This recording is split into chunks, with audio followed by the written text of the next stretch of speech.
What's up? It's your girl, MsDevotedTiff, and I am back to talk about all things Real Housewives of Potomac.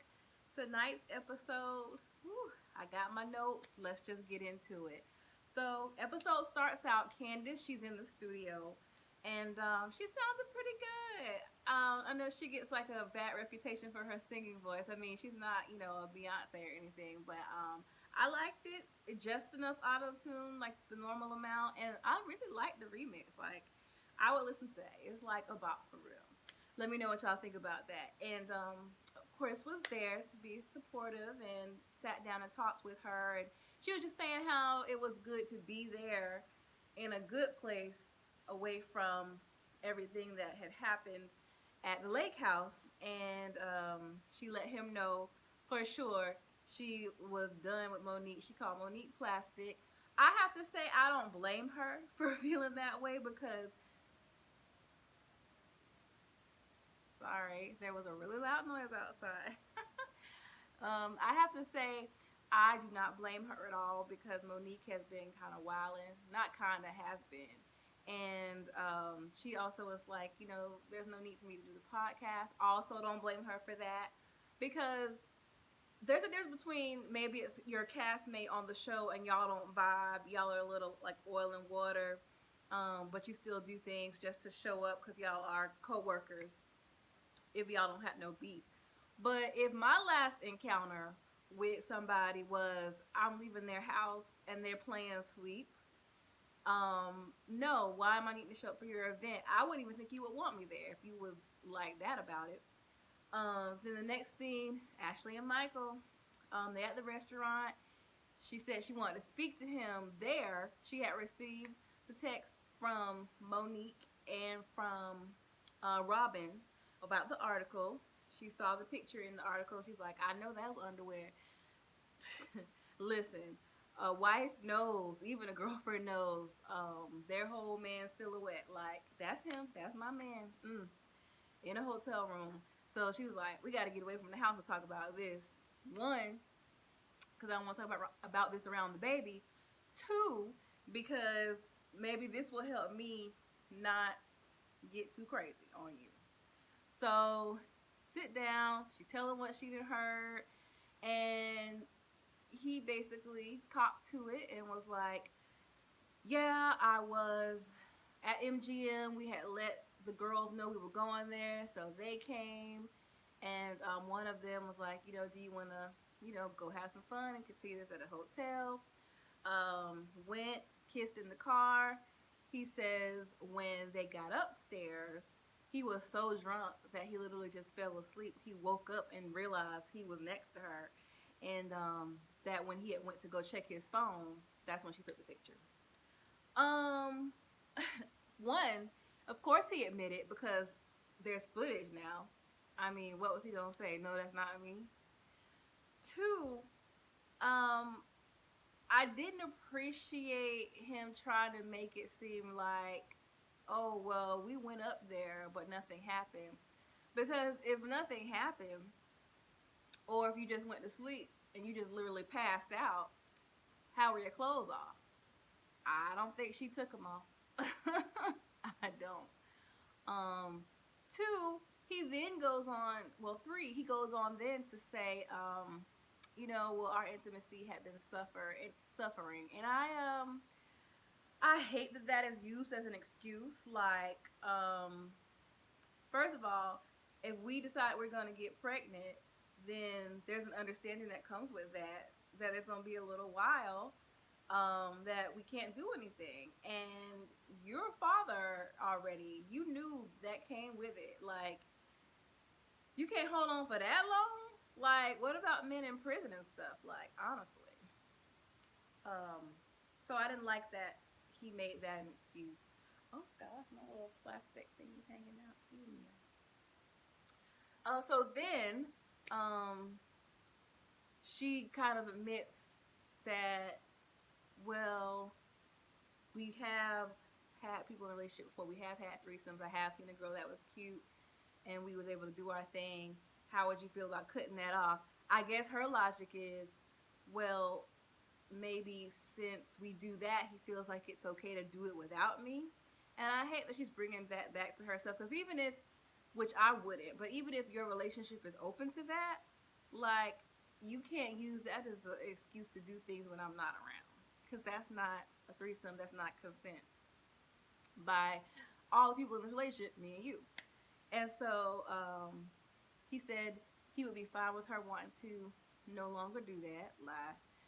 And then he called Cameron over, like, can we kill the cameras? Because at this point, like, we didn't aired out all our dirty laundry. Ain't nothing else to say. I'm exhausted. I just want to enjoy this dinner with my wife. And I'm like, this is crazy. Like, you didn't act like you just copped to going to a hotel, because you weren't gonna.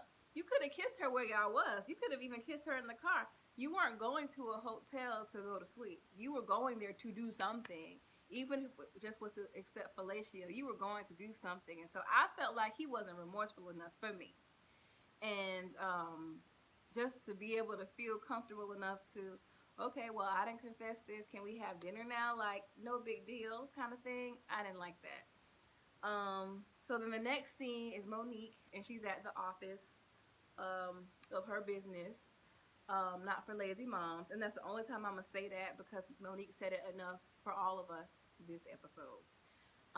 In the office, talking about the live podcast, found out of the 300 tickets, only 20 of them have sold. She'd have put $80,000 into the event, and needs to meet with her accountant, because, she's like, I'm always giving away free stuff. I was trying to make some money back. And I'm like, dang, 20 tickets. But I gotta say, it made me not feel so bad, because I done had events before with some of my brands, and ticket sales didn't do so well. And I'm like, well, dang, if somebody that's like on TV, like with notoriety and a large fan base could struggle, then I guess I don't feel so bad for some of my things not going as well as I thought.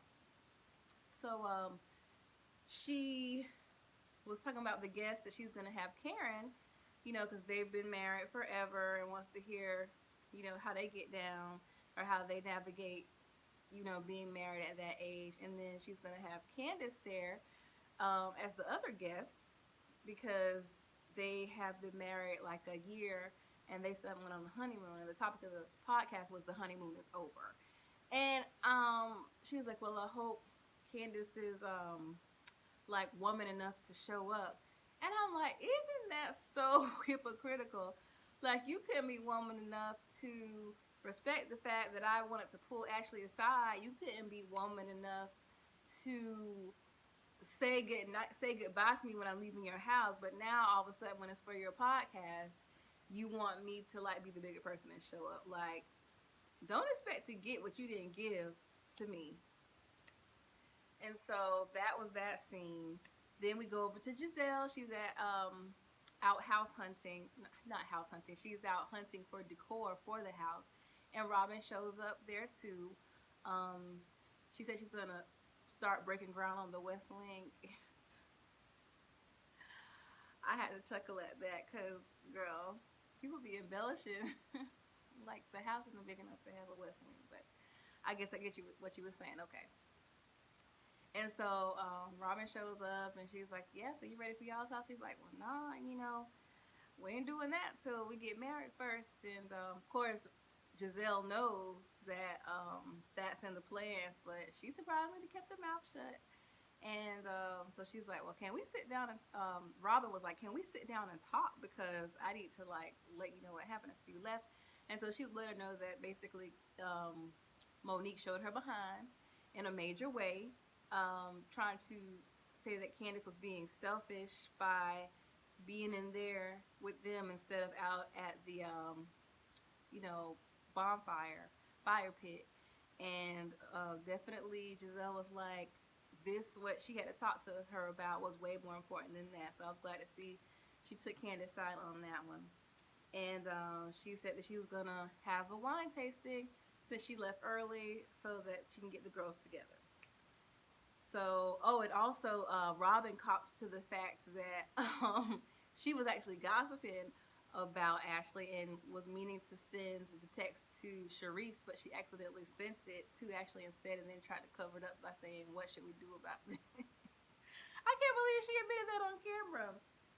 So then we go to Wendy and Eddie taking the son to martial arts training, and he was so cute because he said he was there to get Power Ranger training.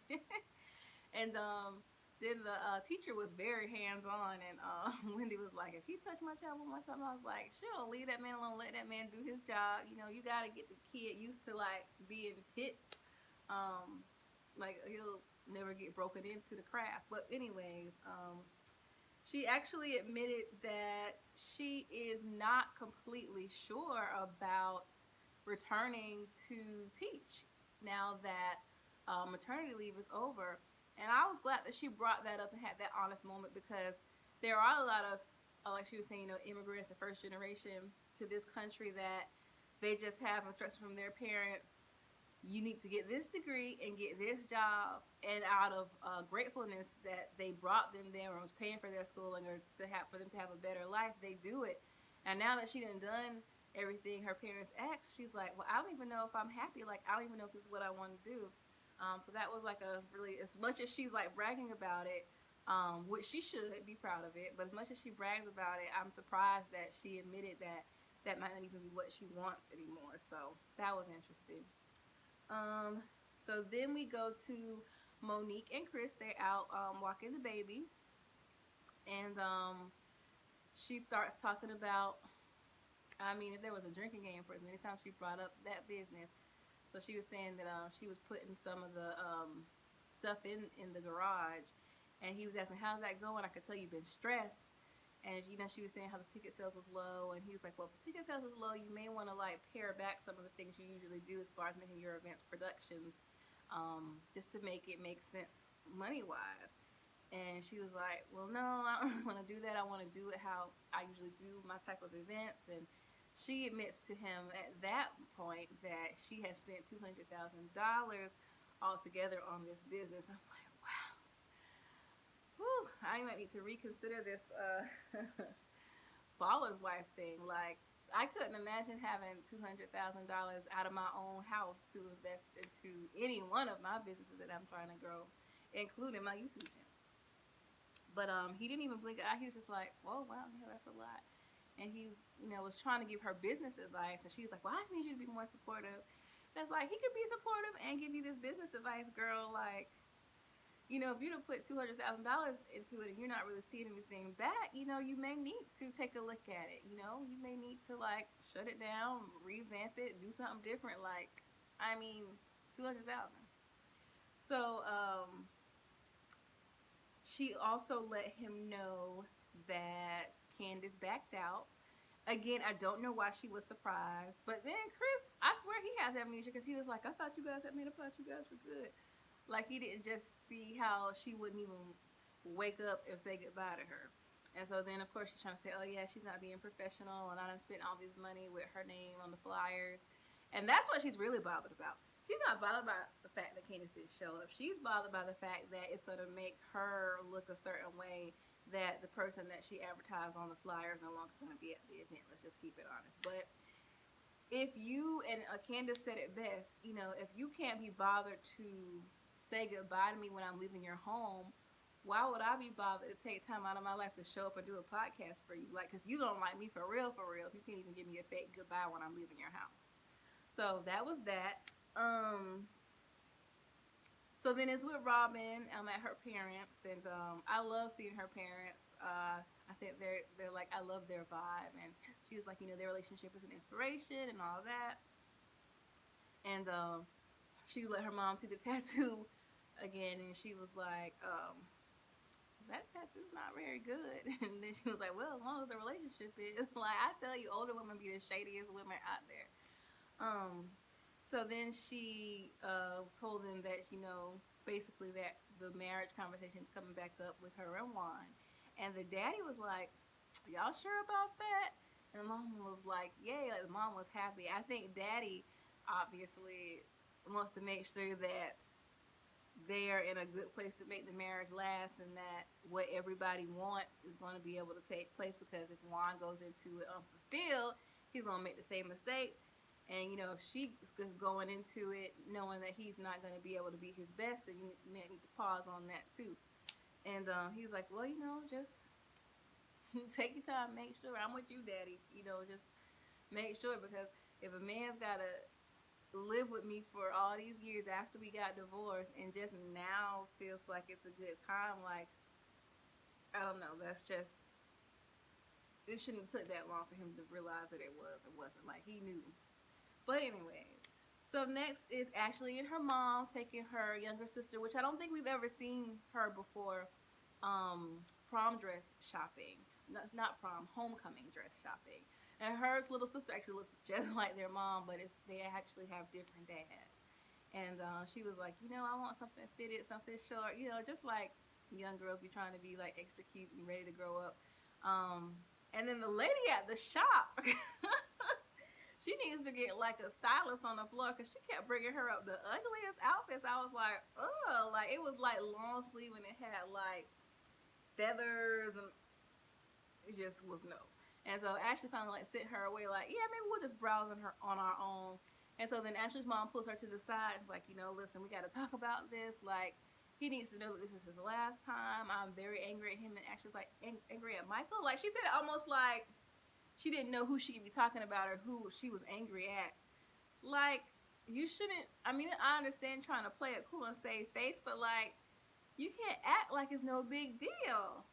She almost got me feeling like maybe she has been doing some things on the side, because she don't seem like she gets very upset with him, and doesn't even understand why her mom was getting that upset. She's like, oh yeah, he knows mom, this is his last time, for first, second, and third strike all in one. And I'm like, so none of these things that he's done or said or disrespected, none of that was first, second, and third strike. Interesting.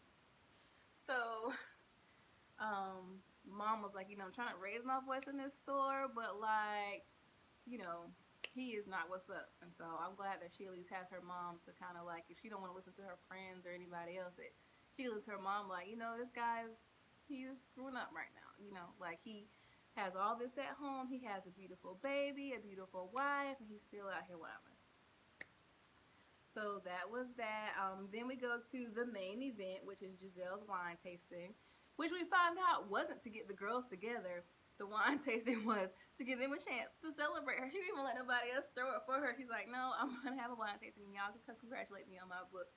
And so Robin, Monique, Karen, and Giselle were there first. And then Wendy and Candiace showed up. And Candiace did hug Monique, but she didn't have much else to say. She's like, don't have much else to do, but I'm glad that they at least did that. And then they started doing the tasting, and Giselle was like, now please refer to me as a literary award winner. And Karen, with her old lady shake, she was like, hey, Giselle. And in the interview, she was like, we just standing around. We don't got no chair. We just standing around and talking about nothing. Like, I wish she would have just Skyped me and saved me some gas. Which is so funny. It was like a foreshadow of now, because that's pretty much is the only way we can do things right now. So then Ashley, when she gets there, and they were saying, she's just going to have one glass because she's breastfeeding. And she was saying, I've been feeling a little off, so I wonder if I'm pregnant again. And then Robin in the interview basically is like, okay, she's doing like the whole PR thing. Like, she's acting like everything is good, talking about like a baby might be on the way, and actually sounding excited about it. And so Giselle was like, well, things must be all good with you and Michael, if you're talking about possibly having another baby. And that was kind of like the segue for her to say, well, yeah, he did admit there was some truth to what was being said. So then they're all like, oh, hands raising. Wendy was like, oh, pick me, my question, because everybody was talking at once. And so she's like, so what truth did he admit to? And then she told him, about the hotel and everything. And so they were like, well, do you believe him? And she's like, yeah, I do.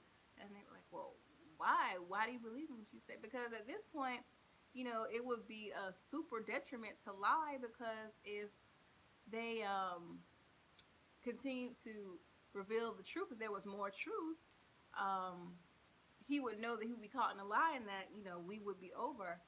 And Monique brought up a good point. She was like, well, since he knew that it was already out there, don't you think it's possible that he just lied? He told enough truth to seem like he was telling the full truth so that you wouldn't have a reason to completely leave the situation. And actually didn't be like, that's possible.